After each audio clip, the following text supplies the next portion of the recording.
रसिक हो, गडकरी रंगायतांचा प्रयोग झाला, माधवजींचं नाव झालं असं म्हणूया.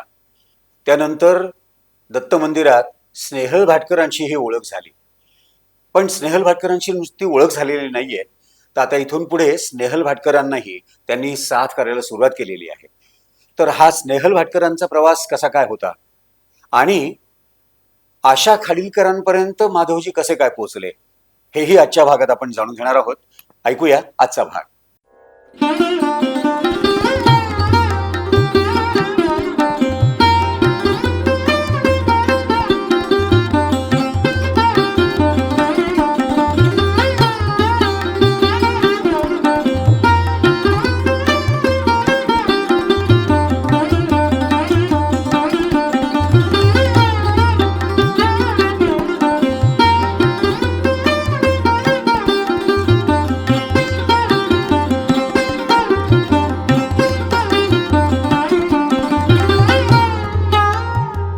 नमस्कार माधवजी. नमस्कार. स्नेहल भाटकरांशी तुमची ओळख झाली हे ऐकून मला खूप आनंद झाला. कारण आता त्यांची गाणी आम्ही जेव्हा ऐकतो तेव्हा त्या संगीतकार गायकाबद्दल खूप एक आदर आहे आणि त्यांनी मराठी संगीत क्षेत्राला खूप काही दिलेलं आहे. तर अशा स्नेहल भाटकरांबरोबर तुमची ओळख झाली आहे आणि आता तिथून पुढे तुम्ही त्यांना साथही करायला सुरुवात केली, कारण त्यांनी तुम्हाला सांगितलं उद्या येऊन भेट. हो. तर ती भेट काय होती आणि तिथून पुढे काय सुरू झालं हे थोडंसं आम्हाला ऐकायचं. काय झालं, त्यांनी ज्या वेळेला आम्हाला सांगितलं की उद्या येऊन भेट, त्यावेळेला कीर्ती कॉलेज जवळ त्यांचं घर होतं. मी त्यांच्याकडे सकाळी 10च्या सुमारास गेलो दुसऱ्या दिवशी आणि मला त्यांनी विचारलं की तू काय काय वाजवतोस.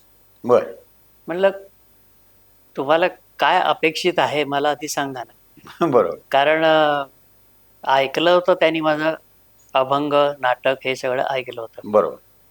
मग ते म्हणाले की नाही रेकॉर्डिंग तू वाजवतोस का. म्हणलं रेकॉर्डिंग वाजवायचा मला तसा अनुभव नाहीये. म्हटलं बरोबर की स्टुडिओचं रेकॉर्डिंग किंवा आणखी कुठे रेकॉर्डिंग, आता आम्ही घरगुती रेकॉर्डिंग करायचो ती गोष्ट वेगळी, पण त्यांनी विचारलं की रेकॉर्डिंग वाजवतोस का. म्हणलं नाही. इच्छा आहे का. म्हणलं आहे इच्छा. नक्कीच. बरं, मग आता तू नाटक कसं वाजवतोस. नाटकाचा हात रेकॉर्डिंगला चालणार नाही. रेकॉर्डिंगचा हात वेगळा आहे. तो तुम्हाला माईकच्या ॲडजस्टमेंटनी तुम्हाला रेकॉर्डिंगचा हात टाकायला लागतो. खरं. त्याचा अभ्यास करायला पाहिजे आणि तो अभ्यास करण्यासाठी तुला रेकॉर्डिंग स्टुडिओमध्ये जाऊन अभ्यास करावा लागेल. म्हणलं हे मला मिळणार कसं. एक काम करूया म्हणे, उद्यापासून चंद्रकांत लिमे यांच्या घरी तू ये. तिथे त्यांचं एक अभंगाचं रेकॉर्डिंग आम्ही करणार होतो. त्यांचे 6-7 अभंगाचं रेकॉर्डिंग करायचं होतं. तर तिथे तू ये, नाही मी तुला तिथेच सांगेन काय करायचं कसं करायचं ते. मग आम्ही काहीतरी मध्ये 1-2 दिवस गेले आणि मग त्यांनी मला सांगितले की संध्याकाळी 6 वाजता चंद्रकांतकडे ये. मग माटुंग्याला त्याच्या घरी आम्ही गेलो. तर तिथे स्वतः ते पेटी वाजवून त्याला शिकवत होते अभंग सगळे. आणि ते वाजवता वाजवता मला म्हणाले की अभंगाचं वाजवणं म्हणजे भजनी ठेका जरी असला तरी तो भजनी ठेका असा मोकळ्या हाताने वाजवायचा नाही. कारण रेकॉर्डिंगच्या वेळेला माईक तुमच्या जवळ असतात. हा नाटकाचा तबला नाहीये.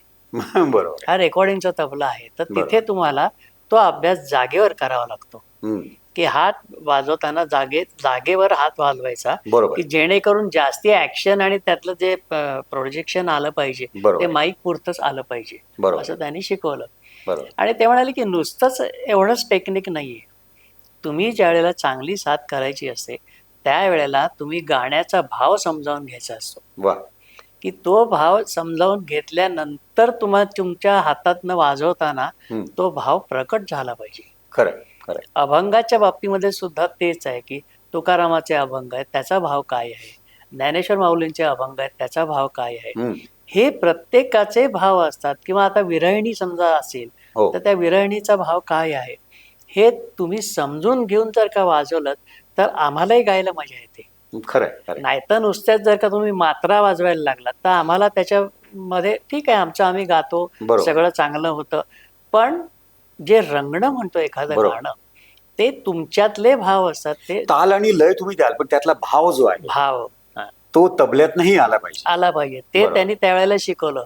म्हणलं अहो पण नाट्यसंगीतामध्ये पण असं, त्यावेळेला तू विचार कर ना, आता नरवर कृष्णा समांचं आधीची वाक्य काय आहेत, किंवा कुठल्याही गाण्याच्या ज्या वेळेला असतं, कवीनी जर का एखादं गाणं लिहिलेलं आहे, बरोबर. त्या कवीचा भाव काय आहे, बरोबर. त्या गाण्याचा भाव काय, हे तुम्ही जर का समजून घेतलं खरंय. तर त्या दृष्टीने तुम्हाला तबला वाजवता येईल. बरोबर. आणि हे त्या वेळेपासून मला शिकायला मिळालं, की जसं आम्हाला वसंतराव कुलकर्णींनी शिकवलं होतं की बरोबर. बंदिशीच्या आधी भाव समजून घ्या आणि वाजवा, हम्म. तसं इथे आम्हाला स्नेहल भाटकरांनी शिकवलं की रेकॉर्डिंग वाजवताना तुम्ही काय दृष्टीने वाजवाल. बरोबर. कारण नुसतं गाणं वाजवणं किंवा नुसतं रेकॉर्डिंग वाजवणं, त्यापेक्षा जर का एक वेगळ्या तऱ्हेची तबल्याला दाबघास जी असते, हम्म. डग्ग्याची दाबघास, बरोबर. की नुसताच वाजवायचं नाहीये, त्याचं ते प्रेशर आहे, त्याचे सूर आहेत, बरोबर. त्या असलेल्या स्वराचा उपयोग करून तो भाव निर्माण करणं, बरोबर. हे तिथे आम्हाला स्नेहल भाटकरांनी शिकवलं. मला एक प्रश्न असा विचारायचा आहे की गाणी वेगवेगळ्या पट्ट्यांमध्ये असतात. हा, हे नाट्यसंगीताचं असू दे किंवा हे सुगम संगीताचं असू दे, तोपर्यंत तुमचे स्वतःचे असे वेगवेगळ्या पट्ट्यातले तबले हे झालेले होते का त्यावेळेला तुम्ही असं कुठून कुठून गोळा करून ते त्यावेळेला उपलब्ध करून घेत होता? नाही, त्यावेळेला असे खूप काही तबले नव्हते माझ्याकडे. बरोबर. पण ज्या वेळेला रेकॉर्डिंग असायचं किंवा कार्यक्रम असायचा, त्यावेळेला आम्ही विचारायचो त्यांना की तुमचा स्वर काय आहे. बरोबर. त्याप्रमाणे एखाद दोन तबले होते ते एवढे ऍडजस्ट करायचो आम्ही. बर. जनरल स्वराचे जे तबले होते त्याच्यामध्ये मी ऍडजस्ट करायचो. बर. बर. कारण परिस्थिती नव्हती त्यावेळेला तबले घेण्याची. बरोबर. आणि म्हणून ते मग ऍडजस्ट करायचो. बरोबर. आता हे जे रेकॉर्डिंग झालं चंद्रकांत लिमये यांचं, तर तो जो पहिलाच तुमचा अनुभव होता रेकॉर्डिंगचा, त्याच्याबद्दल तुम्ही काय सांगाल की ते जे काही 6-7 अभंग तुम्ही रेकॉर्ड केले असतील तर ते कसं होतं? कारण तुम्ही नाट्यसंगीताकडनं तुम्ही लाईट म्युझिककडे गेला होता. हो. आणि स्नेहल भाटकरांनी तुम्हाला ती दृष्टी दिलेली होती किंवा तसा कान तयार केला होता असं म्हणूया, की कसं वाजलं पाहिजे. तर हे सगळं मिळून जेव्हा एक ते रेकॉर्डिंग सगळं झालं, त्यावेळेला तुम्हाला स्वतःला काय अनुभव कसा वाटला? तो काय पहिलं गाणं ज्या वेळेला रेकॉर्ड झालं त्यावेळेला आम्हाला आतमध्ये बोलवलं. बर. ऐकायला बोलवल्यानंतर त्या एवढ्या मोठ्या स्पीकरमधनं तो तबला गाणं चालू झाल्यानंतर, तबला चालू झाल्यानंतर तो तबला अंगावर आला एकदम. कारण अशी ऐकायची सवय नाही ना की आपण कसं वाजवतोय, काय वाजवतोय. बरोबर. तर हे सगळं तिथे आम्हाला ऐकवलं. खुला तबला चालत नाही हे त्यावेळेला कळलं किंवा जागेवर कसं वाजवायचं आणि माईक मधलं ते कसं ऐकायला येतं. बरोबर. ते तिथे शिकायला मिळालं. बरोबर. आणि हे सगळं स्नेहल भाटकरांनी आम्हाला शिकवलं आणि म्हणाले की हे सगळ्या गाण्यांमधनं आलं पाहिजे. आणि तुम्ही कुठलंही जरी गाणं वाजवलं, नाट्यसंगीत जरी वाजवलं, तर हे सगळे भाव त्याच्यामध्ये तिथे आले पाहिजेत तुमच्या वादनामध्ये. हे सगळं आम्हाला अण्णांनी शिकवलं. बरोबर. त्याचा उपयोग मला सर्वच ठिकाणी झाला. खरंय खरंय. नाटकात झाला, नाट्यसंगीतामध्ये झाला, अभंगामध्ये झाला. आणि हे सगळं करत असताना जसं आम्ही यशवंत बुवांचं तुम्ही त्यांना साथ करत होतो आणि मग तिथे ज्या लोकांच्या ओळखी झाल्या, त्यामुळे मग आमचे नाट्यसंगीताचे कार्यक्रम चालू झाले. बरोबर. बरोबर. त्यावेळेला मग विश्वनाथ कान्हेरे कधीतरी नाट्यसंगीताला साथीला असायचे. बर. मी आणि विश्वनाथ कान्हेरे असायचो.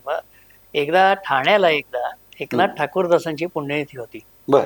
त्यावेळेला आशा खाडीलकरांचं गाणं त्यांनी ठेवलं होतं. बर. दोघं तिघं होते त्याच्यामध्ये, त्यात आशा खाडीलकरांचं एक गाणं होतं. बर. तर मला विश्वनाथनी सांगितलं की बा तुला त्यांच्या आशाताईंबरोबर वाजवायचंय. बर. माझी त्यांची पहिलीच, मला त्यांची गाणी माहिती होती पण व्यक्ती म्हणून मी त्या बरोबर कधी त्यांना साथ केली नव्हती, भेटही झालेली नव्हती. मग तिथे गेल्यानंतर त्यांची ओळख झाली. आशाताईंनी राग जोगकंश गायला, त्याच्यानंतर 2 अभंग गायले, एक नाट्यपद गायला वगैरे. त्या माझं वाजवणं त्यांना आवडलं असेल कदाचित. काही तसं दाखवलं नाही त्यांनी, संवाद झाला नाही कारण ओळख नव्हती. बरोबर. त्याच्यामुळे काही तसा संवाद झाला नाही. त्याच्यानंतर आमचे कार्यक्रम चालू होते. काही ना काहीतरी नाट्यसंगीत म्हणा, नाटक म्हणा, असं चालू होतं. तर एकदा मी यशवंत बुवांचं गाणं वाजवून घरी आलो. तर मला एक फोन आला होता. मी म्हटलं हॅलो म्हटल्यानंतर म्हटलं मी माधव खाडीलकर बोलतोय.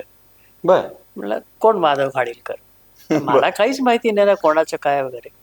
मी आशा खाडीलकरांचे मिस्टर, बर असं त्यांनी सांगितलं.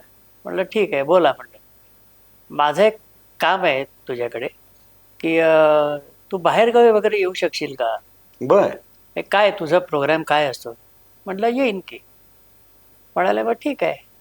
मग असं कर, 1-2 दिवस तू जरा आशाताईंबरोबर प्रॅक्टिससाठी घरी आहे पार्ल्याला. बर मग मी त्यांच्याकडे पार्ल्याला घरी गेलो आणि घरी गेल्यानंतर मग मला तरी त्यांनी काही सांगितलं नाही, काही नाही. बर मी आपला तसाच घरी आलो आणि मी घरी येईपर्यंत तिकडनं परत माधव खाडीलकरांच्या घरी फोन आला होता, बर किंवा माधवला सांगा की माधव खाडीलकरनी फोन केलेला आहे, तर त्याला मला फोन करायला सांगा. बर हां वा. म्हणजे तुमची जी पहिली मैफिल झाली होती आशा खाडीलकरांबरोबर, हां.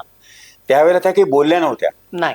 पण ती शाबासकी तुम्हाला अशी मिळाली होती हो की पुढे त्यांच्या कार्यक्रमांसाठी तुम्हाला वाजवण्याचं आमंत्रण हे माधव खाडीलकरांनी दिलं. हो.